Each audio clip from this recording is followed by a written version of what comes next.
राजस्थान मतलब आलीशान किले, है ना? पर इसकी असली और सबसे पुरानी कहानियां तो जमीन के नीचे दबी हैं। तो चलिए एक ताज़ा रहस्य से शुरू करते हैं। हाल ही में पचमता गांव में एक अजीब सा स्ट्रक्चर मिला है।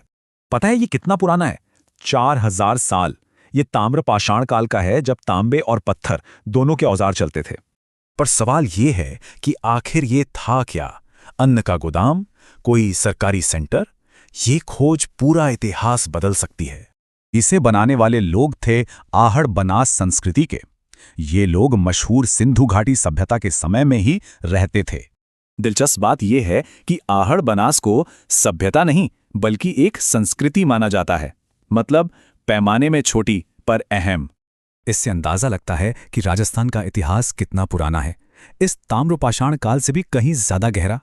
लेकिन यहाँ सिर्फ आहड़ बनास ही नहीं थे। राजस्थान तो महान सिंधु घाटी सभ्यता का भी एक अहम हिस्सा था। सिंधु घाटी के शहर तो अर्बन प्लानिंग का कमाल थे, एकदम ऑर्गेनाइज्ड लेआउट और कमाल का ड्रेनेज सिस्टम। और राजस्थान का अपना इंडस मेट्रोपोलिस था, कालीबंगा शहर। डिजाइन एकदम वैसा ही था जैसा बाकी सिंधु घाटी शहरों का था। पर कालीबंगा में कुछ ऐसा मिला जो कहीं और नहीं था, जैसे दुनिया का सबसे पहला जोता हुआ खेत।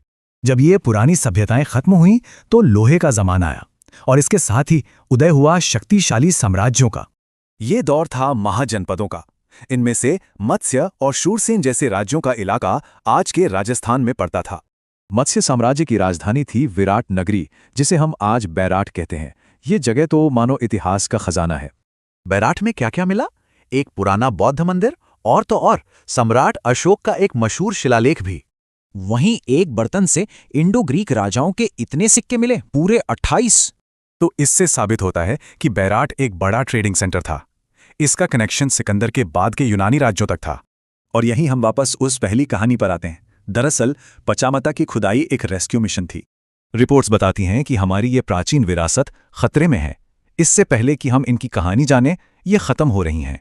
तो सवाल ये उठता है कि आज की मॉडर्न जिंदगी के नीचे ऐसे और कितने